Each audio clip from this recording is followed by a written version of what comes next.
आज का हम लोग का टॉपिक होगा स्वच्छंदतावाद। स्वच्छंदतावाद के अंतर्गत देखिए, इससे पहले के टॉपिक में आपने पढ़ा था नवशास्त्रवाद।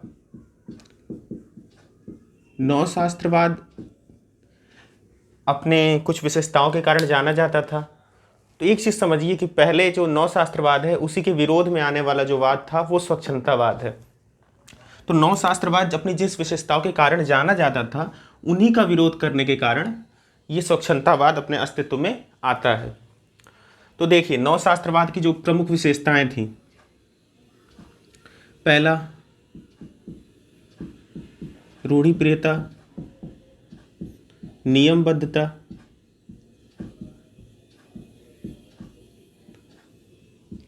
तर्क। देखिए, रूढ़िप्रियता, नियमबद्धता, तर्क इत्यादि जो जितनी भी विशेषताएं इसकी आती थी वो सारी विशेषताएं, और एक और विशेषता, ये जो चार प्रमुख विशेषताएं थी इन्हीं का विरोध करके अस्तित्व में आने वाला जो वाद है उसी को हम कहते हैं स्वच्छंदतावाद। अब ये स्वच्छंदतावाद कि आप लोग इतना तो समझते हैं, स्वच्छंदतावाद के लिए हम बार बार एक किताब का नाम याद करते हैं, 1798 में आने वाली लिरिकल बैलेट्स का।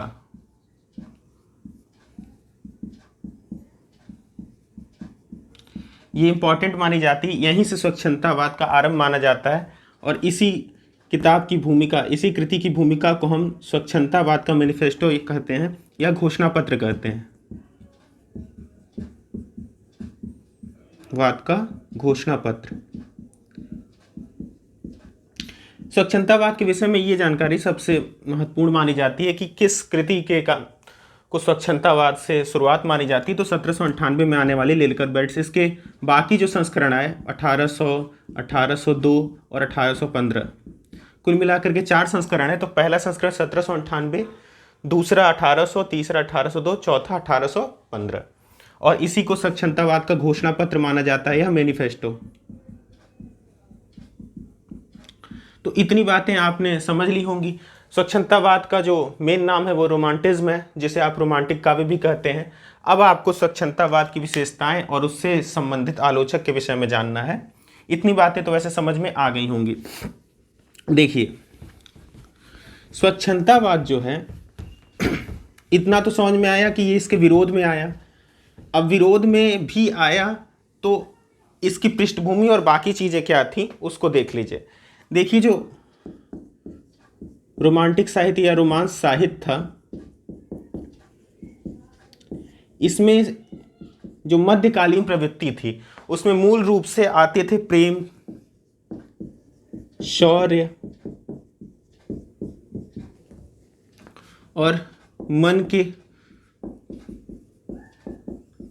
या मनोविकारों के उद्दाम भाव। इनसे संबंधित जो साहित्य था वही रोमांस साहित्य या स्वच्छंदतावादी साहित्य के अंतर्गत आता था। ये नहीं कि केवल इतनी ही विशेषताएं इस साहित्य की थीं, लेकिन ये प्रमुख रूप से ये विशेषताएं थीं, और बाकी विशेषताएं आपके छायावाद के समान ही हैं इसकी। और एक की भी विशेषता आप याद कर लेंगे तो आपको दूसरे की विशेषता याद हो जाएगी। जैसे आपको स्वच्छंदतावाद की विशेषताएं अगर आज याद है तो स्वच्छंदतावाद से आप छायावाद की विशेषताओं को मिला सकते हैं। अब इसका जो आधार भूमि वाले आलोचक हैं, देखिए, प्रमुख स्वच्छंदतावादी आलोचक ना करके इनको आप प्रमुख स्वच्छंदतावादी कह लीजिए। तो इसमें जो जिनका नाम आता है वो प्रमुख हैं। जैसे सबसे पहले स्वच्छंदतावादी कौन थे?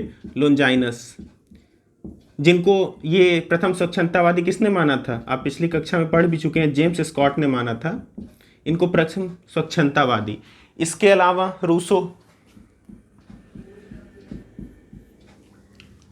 इसके अलावा आपके पर्सी,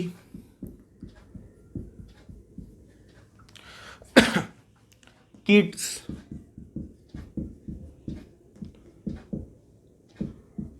वॉल्टर स्कॉट, विक्टर ह्यूगो आदि। ये जितने मैं नाम अभी बताए, जैसे Longinus, Rousseau, Percy, James Scott, Keats, Walter Scott, Victor Hugo, ये सभी स्वच्छंदतावादी विचारक माने जाते हैं। और अब इन स्वच्छंदतावादी विचारक, इनमें से बहुत कम ही आपके इंपॉर्टेंट माने जाते हैं, जैसे लोंजाइनस के विषय में पूछ सकता है, विक्टर ह्यूगो को पूछ सकता है, रूसो ने अपना एक नारा ही दिया था, गो बैक टू नेचर, प्रकृति की तरफ लौटो, और कीट्स को। इतने लोग काफ़ी इंपॉर्टेंट माने जाते हैं। और इसके अलावा जो अंग्रेजी के प्रमुख कवि हैं, जो कि यूजीसी में आपका पूछने की संभावना रहती है, उनके विषय में अब हम लोग देख लेते हैं। ये स्वच्छंदतावादी प्रमुख विचारक हैं। इनके अलावा जो अंग्रेजी के कवि हैं,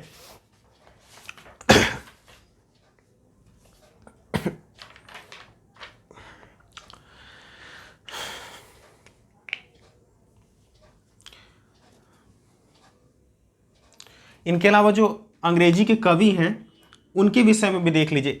तो अंग्रेजी के प्रमुख कवियों में हम वर्ड्सवर्थ को लेते हैं, कीट्स, शैली, बायरन। ये चार नाम आपको कवियों की लिस्ट में याद होने चाहिए स्वच्छंदतावाद के लिए, वर्ड्सवर्थ, कीट्स, शैली, बायरन। और इतने नाम आपको प्रमुख स्वच्छंदतावादी के लिए याद होने चाहिए।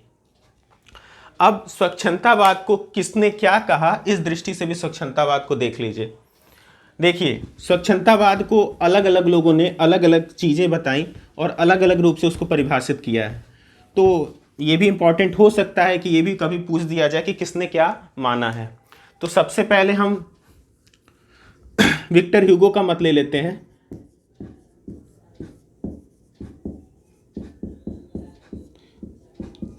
विक्टर ह्यूगो ने स्वच्छंदतावाद को साहित्यिक उदारवादिता माना। पहला मत है विक्टर ह्यूगो का, इन्होंने स्वच्छंदतावाद को साहित्यिक उदारवादिता माना है। इसके बाद वॉल्टर रेले, वॉल्टर रेले स्वच्छंदतावाद को दूरी के प्रति सम्मोहन मानते हैं, दूरी के प्रति सम्मोहन। ध्यान दीजिएगा, जो दूरी है ये अज्ञात से अज्ञात की ओर होगी और यही रहस्यवाद की भूमिका भी तैयार करता है, दूरी के प्रति सम्मोहन। इसके बाद एयरक्रॉम्बी, इनका नाम आप कई बार सुन चुके हैं, ये अरस्तु के आलोचकों में भी माने जाते हैं। तो ये स्वच्छंदतावाद को विवेक और आस्था की प्रबलता का विषय मानते हैं, विवेक और आस्था की प्रबलता का विषय मानते हैं। देखिए, पहले तो तीनों आलोचक को ध्यान से देखिए। इसमें सबसे इंपॉर्टेंट है विक्टर ह्यूगो, जो इसको साहित्यिक उदारवादिता मानते हैं। फिर वॉल्टर रेले दूरी के प्रति सम्मोहन मानते हैं। एयरक्रॉम्बी विवेक और आस्था की प्रबलता का विषय मानते हैं। इसके अलावा प्रोफेसर कैजामिया एक ही बार ये पूछ चुका है कि प्रोफेसर कैजामिया ने स्वच्छंदतावाद को क्या माना है। तो इन्होंने स्वच्छंदतावाद की एक नई परिभाषा दी और ये इसे वास्तव में किससे जोड़ते हैं, आत्मा का विजय घोष।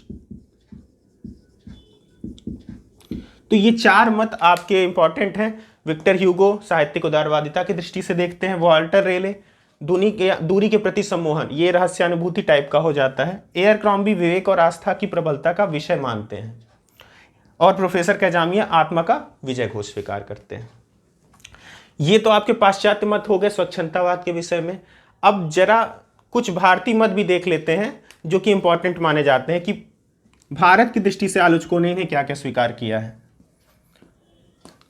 अब मैं इसे मिटा देता हूं, आप स्क्रीनशॉट ले लीजिएगा बाद में। देखिए, भारत में स्वच्छंदतावाद, इसका आरंभ कहाँ से माना जाए, मतलब किसने इसका जिक्र किया। तो अगर ये प्रश्न अगर बन सकता है तो देखिए कहाँ पे है।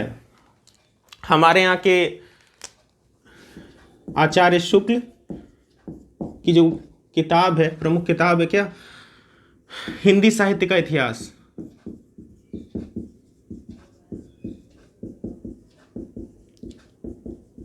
इसमें उन्होंने एक व्यक्ति को प्रथम स्वच्छंदतावादी कहा है।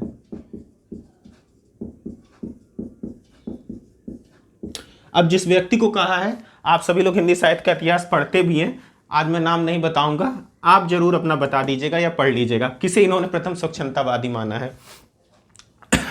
द्विवेदी युग के प्रमुख कवि हैं, उन्हीं को माना है। ठीक, तो इन्होंने ही स्वच्छंदतावाद का सबसे पहली बार शायद हिंदी में उल्लेख किया, ये आप मान सकते हैं। अब इन्होंने स्वच्छंदतावाद को क्या माना, तो आचार्य शुक्ल स्वच्छंदतावाद को किस दृष्टि से देखते हैं ये आपको समझना है। शुक्ल जी ने स्वच्छंदतावाद को किस दृष्टि से देखा है, तो शुक्ल जी ने आत्मानुभूति,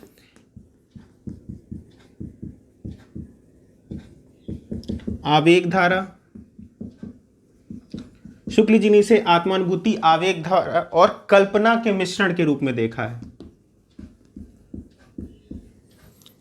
ठीक, वो स्वच्छंदतावाद को आत्मानुभूति, आवेग धारा और कल्पना के मिश्रण के रूप में देखते हैं। इसके बाद दूसरा इंपॉर्टेंट मत मान सकते हैं आप हजारी प्रसाद द्विवेदी का। देखिए कई लोगों ने कहा है, लेकिन यहाँ पे उन्हीं लोग का मत बता रहे हैं जो परीक्षा की दृष्टि से महत्वपूर्ण है। तो ये कल्पना को मतलब ये स्वच्छंदतावाद को कल्पना और आवेग से, मतलब स्वच्छंदतावाद की जननी किसे मानते हैं, कल्पना और आवेग को। ठीक, पहला शुक्ल जी इसे आत्मानुभूति, आवेग धारा और कल्पना से जुड़ा मानते हैं। हजारी प्रसाद द्विवेदी कल्पना और आवेग को स्वच्छंदतावाद की जननी मानते हैं। देवराज, डॉक्टर देवराज इसे आंतरिक स्पिरिट मानते हैं, आंतरिक स्पिरिट मानते हैं। ये तीन मत इंपॉर्टेंट हैं। अब हिंदी में स्वच्छंदतावाद का प्रथम प्रयोगकर्ता अगर पूछा जाए तो आपके शुक्ल जी भी हैं, क्योंकि शुक्ल जी ने ही इसका प्रथम प्रयोग किया है। इसके अलावा किस कवि के लिए किया है ये आप स्वयं ढूंढ लीजिएगा, वैसे मैं इतना बता देता हूँ, चलिए न ढूंढिएगा, बता देते हैं। श्रीधर पाठक के संदर्भ में किया था।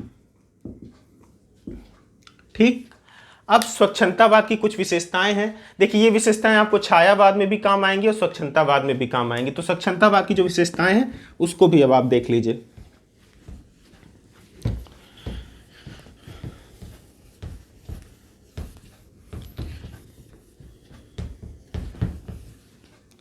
देखिए स्वच्छंदतावाद की विशेषताएं,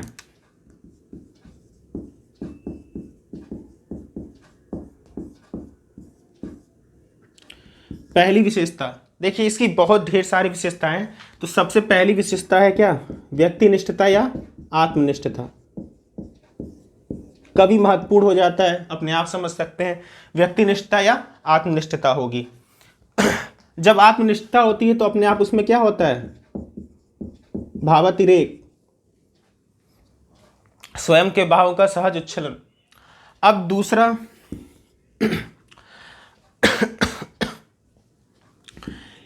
इस स्वच्छंदतावाद की एक और विशेषता थी, अतीत प्रेम।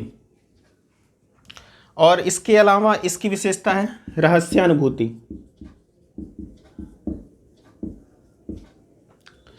आत्मनिष्ठता, अतीत प्रेम, रहस्यानुभूति। और चौथी विशेषता प्रकृति के प्रति अनुराग। ये चार प्रमुख विशेषताएं, इसके अलावा इसकी बहुत ढेर सारी विशेषताएं हैं। इसके अलावा जो इसकी आधुनिक संदर्भ की विशेषताएं हैं, ये चार इसकी कॉमन विशेषताएं, लेकिन इसकी आधुनिक संदर्भ की जो विशेषताएं हैं वो राष्ट्र प्रेम और मानववाद है। तो ये 5-6 विशेषताएं आपको दिमाग में अपने रखनी है, जो कि छायावाद की और स्वच्छंदतावाद की दोनों की कॉमन विशेषताएं हैं। अब आत्मनिष्ठता, अब देखिए हमारे यहाँ के जो कवि हैं और पाश्चात्य के जो कवि हैं उनके काव्यों में ये विशेषताएं पाई जाती हैं। तो अगर मान लीजिए एग्जाम्पल के लिए आपके क्वेश्चन में आ गया जयशंकर प्रसाद की आंसू के अंदर स्वच्छंदतावाद की कौन सी विशेषताएं पाई जाती हैं, तो आप इतनी विशेषताएं अगर आपके सामने रहेंगी तो आप ध्यान दीजिएगा, जब आप आंसू पढ़ रहे होंगे तो उसमें राष्ट्र प्रेम नहीं है, जो प्रमुख विशेषता है। मानववाद भी नहीं दिख रहा होगा, प्रकृति अनुराग नहीं है। आप आंसू अगर पढ़ रहे होंगे तो उसमें ऐसा कोई प्रकृति अनुराग नहीं है। तो है क्या क्या, आत्मनिष्ठता है, व्यक्तिनिष्ठता बिल्कुल है, रहस्यानुभूति है, ये दोनों इसमें विशेषताएं हैं। तो आप कूट में इन दोनों का चयन कर सकते हैं। ठीक, अब ये अलग अलग की तरह की चीजें हैं कि आपको किस रचना में क्या है ये आसानी से आप बता सकते हैं। अब आज जब आप स्वच्छंदतावाद पढ़ ही रहे हैं तो आज साथ ही साथ वर्ड्सवर्थ को भी पढ़ लीजिए, जो कि स्वच्छंदतावाद के प्रमुख हैं। और इनसे आपके यूजीसी से लेकर के सभी सामान्य परीक्षाओं में प्रश्न बन सकते हैं। तो देखिए वर्ड्सवर्थ,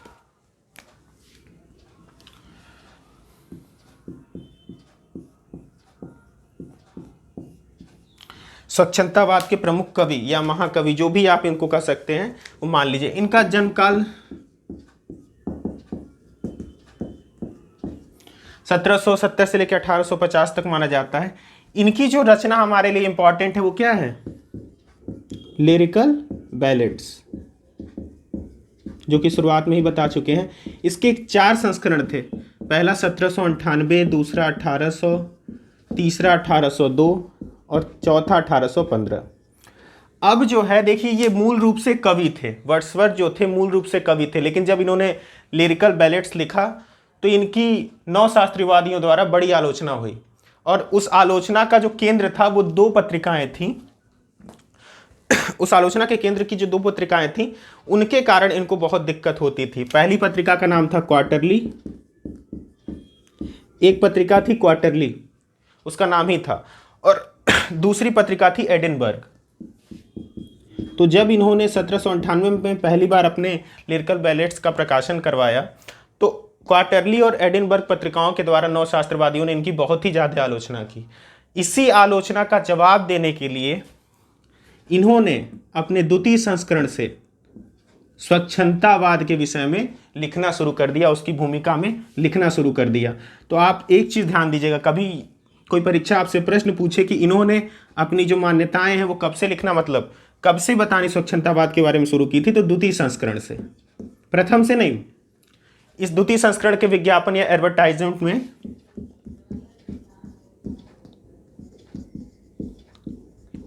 इन्होंने नवशास्त्रवादियों को जवाब देने के लिए स्वच्छंदतावाद के विषय में लिखना शुरू किया। इसके बाद ये जो 2 संस्करण हैं, इसमें इनका साथ देने के लिए एक और कवि आ जाते हैं स्वच्छंदतावाद के, जिनका नाम मैंने अभी तक नहीं लिया है।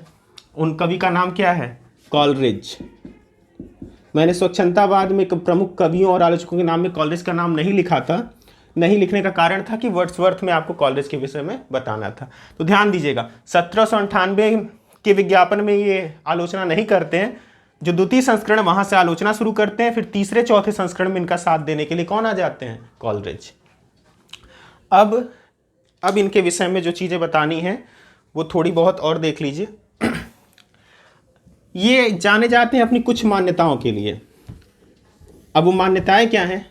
जब आप लोंजाइनस पढ़ रहे थे तो लोंजाइनस कहते हैं कि भाई ग्राम शब्दों का प्रयोग नहीं करना चाहिए। मैंने उस समय भी कहा था कि कुछ आगे के आलोचक आएंगे जो बताएंगे कि सरल और ग्राम्य भाषा का प्रयोग किया जा सकता है। उन्हीं आलोचकों में आते हैं आपके कॉलरिज। तो कॉलरिज की जो 4 प्रमुख मान्यताएं हैं उनको पढ़ लीजिए, तो आपका इनका काव्य भाषा संबंधी और काव्य संबंधी मान्यताएं स्पष्ट हो जाएंगी। पहली इनकी मान्यता है कि समाज के जो मध्यम और निम्न वर्ग हैं, समाज के जो उच्च वर्ग नहीं, अभिजात्यवाद की बात नहीं कर रहा है, ये किसका बात कर रहा है? मध्यम और निम्न वर्ग हैं, और उनकी जो बोलचाल की भाषा है, ध्यान दीजिएगा, जो हमारी बोलचाल की भाषा होती है वो सहज और प्रवाहमयी होती है, सीधी सी बात है, तभी वो बोलचाल की भाषा है। तो समाज के जो मध्यम और निम्न वर्ग हैं उनके बोलचाल की भाषा का काव्य भाषा के रूप में प्रयोग करना चाहिए।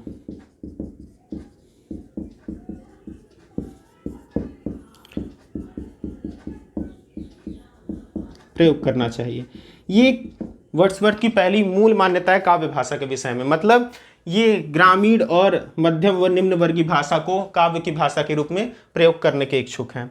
दूसरी बात, इनकी जो एक और मान्यता है जो इंपॉर्टेंट होती है कि गद्य की भाषा और काव्य की भाषा